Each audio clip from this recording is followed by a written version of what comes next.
Now in number 5, they're wanting you to then create the formula based off the given information. So in part A, it's saying it's arithmetic, so we're going to use the arithmetic explicit formula.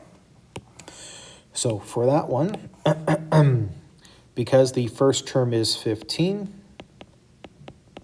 and they tell you the common difference is 5, all I am looking for is for you to create that equation based off that given information and then walk away. Just create the formula. Letter B is saying it is a geometric, so I'm going to be using the geometric explicit formula. The first term they're stating is 2, and this is a typo. It should be a ratio.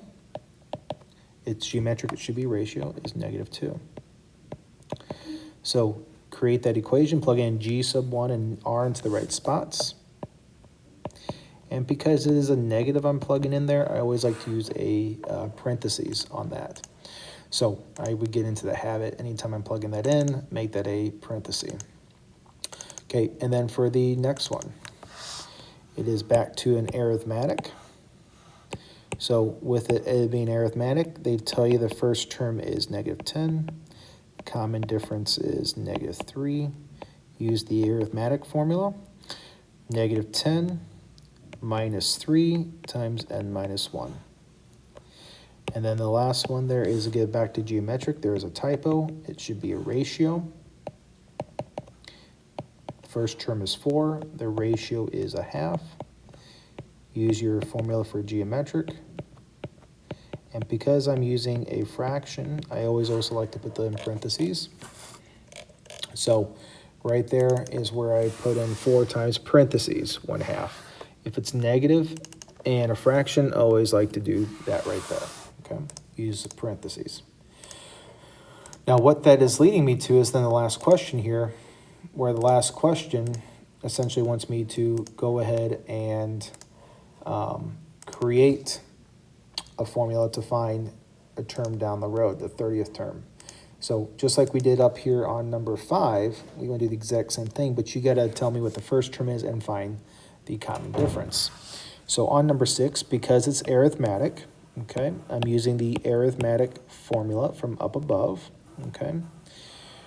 First term, you can see the sequence starts at -10. To calculate that common difference, how are you moving from one term to the next?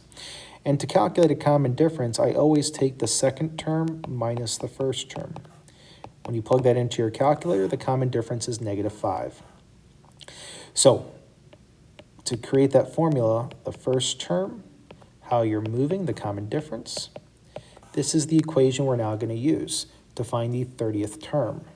So now I'm going to plug in 30 for n, and this is what we just did right here on number 4, okay?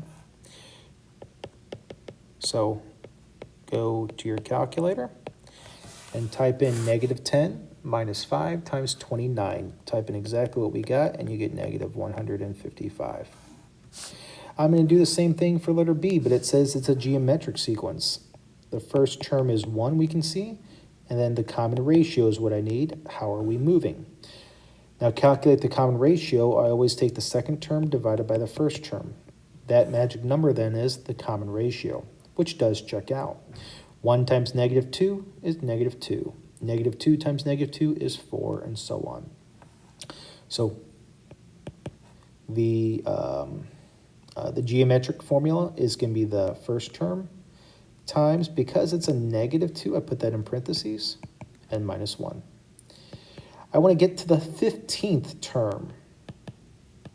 N is 15. 15 minus 1 is 14. And I go to my calculator, I punch it in. And when I punch in that in, make sure you're using those parentheses. If you do not use those parentheses, you will absolutely get the wrong answer. It should be 16,384.